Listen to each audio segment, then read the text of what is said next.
We have a variety of different modules with different assessments. So like I said, we have a case formulation. We also have a risk assessment.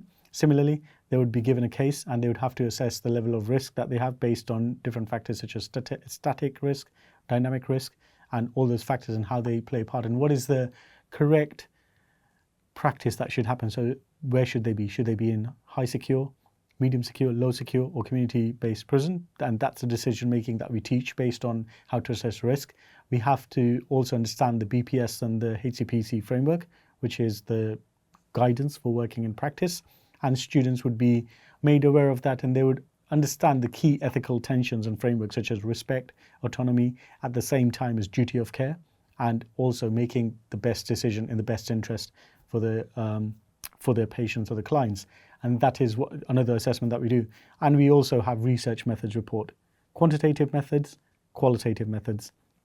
Now, quantitative methods looks at the more statistical side of data collection, data analysis and interpretation. And then we also have the qualitative side, which is again, collecting data qualitatively, analyzing it, interpreting it. But there's a huge focus on clinical judgment, clinical reasoning and clinical evaluation. So when our students go out there, they are fully aware of how to work with different situations, be it data, be it practice, be it risk, and how do they manage that and how do they make the best clinical judgment, interpretation and judgment of a situation. There's a huge component of it is independent project, where students learn how to write and disseminate independent research. So they'll choose a topic of interest within the forensic psychology and mental health. They'll have support to develop that into a dissertation. I think this course is recommended for all students who have an interest in forensic psychology and mental health.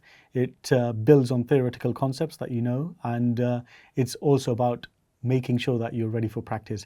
We are always thinking about employability. We're always thinking about the next step. So it's not just about going into a job. It's about making sure that we're getting you prepped, ready for academic route, which is PhD or further education, but also professional doctorates in forensic psychology and mental health. Our focus is on building skills, building knowledge, and building a sense of community. What we want to do is we want to instill you with knowledge. We want to instill you with skills, the softer skills such as presentation, group work, that are central to the practice of forensic psychology and mental health. But at the same time, we want you to enjoy the course. The course has been developed with students in mind. We have taken steps to understand what students need, what students want, and what does the future look like for students? What does forensic psychology and mental health look like as a field? And where is it going? So this course has been developed with real knowledge of where the evidence is, what the student needs are, and how would we use forensic psychology and mental health in the future. So this is not just for a course for now, it's a course for the future. And with constant development of the course, the refinement and the course quality monitoring of the course, that's where we differ. So my favorite module on the course would be the forensic mental health and the criminal justice system module, purely because it's purely assessment driven, which is a case formulation.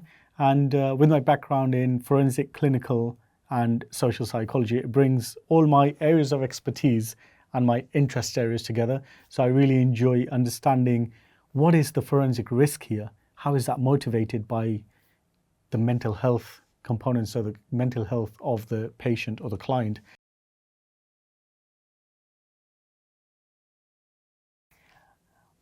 My recommendation, obviously adolescence is one of them. There are quite a few. I tend to go for more international cinema as well.